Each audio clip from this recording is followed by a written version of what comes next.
ගුරු සංගමය දැන් දවස් 3ක් තිස්සේ යාපනයේ ගුරුවරු විරෝධතාවයකදී දිලා ඉන්නවා.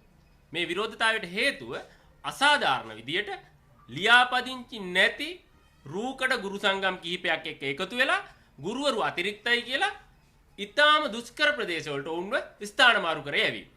අසාධාරණ විදියට ගුරුවරු ස්ථාන මාරු කර යැවීමෙන් පස්සේ ඒ ගුරුවරු තමන්ට සිද්ධ වෙච්ච අසාධාරණයට විරුද්ධව පාට බැහැලා දවස් 3ක් තිස්සේ උද්ඝෝෂණයේදීලා ඉද්දි කිසිම සාකච්ඡාවක් නොදී.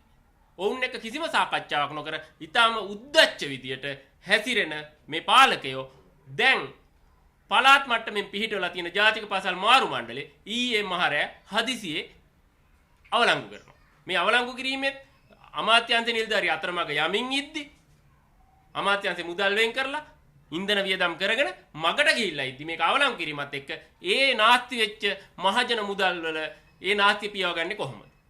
එතකොට අපේ නියෝජිතයෝ වෘත්තීය සමිතිවල නියෝජිතයෝ අද දවසේ පාසල් වල කටයුතු වලට වෙනත් විසඳුම් යොදා දීලා අද දවසේ මාරු මණ්ඩලයට සූදානමින් ඉන්නකොට මේ විදිහ හදිසියේ අවලංගු කළාම ඒ අය මුණ දෙන தත්ත්වය ඒ හරහා සිද්ධ වෙන නාස්තිය ඒවට විසඳුම් දෙන්නේ කවුද? දැන් මේ විදියට උද්දච්ච විදියට හැතිරෙන මේ පාලකයෝ ගුරුවරුන්ගේ ඉතිරි තුනෙන් දෙක ගැන කිසිම විසඳුමක් දෙයි කියලා මේ පහුගිය කාලේ සිද්ධ වෙච්ච කාර්යයත් එක්ක බැලුවම ක්‍රියාවලියත් එක්ක බැලුවම ගුරුවරුන්ට කිසිම විශ්වාසයක් නැහැ මෙතෙක් සිද්ධ වෙච්ච දේවල් එක්ක ඉතිරි තුනෙන් දෙක ගැන විසඳුමක් ගුරුවරුන්ට ලැබෙයි කියලා. ඒ නිසා තව දුරටත් උද්දච්ච විදියට හැදිරෙන්නේ නැතුව හිතාමතාම ගුරුවරු අසාධාරණයට ලක් කරන්නේ නැතිව ගුරුවරු පිළිබඳව සාධාරණ ආකාරයෙන් කටයුතු කිරීමට මේ පාලකයන්ට සිද්ධ වෙනවා. එසේ නොවන තාක් අපි ඊට එරෙහිව අදාළ ක්‍රියාමාර්ග ගන්න තීරණය කරන්න සිද්ධ වෙනවා.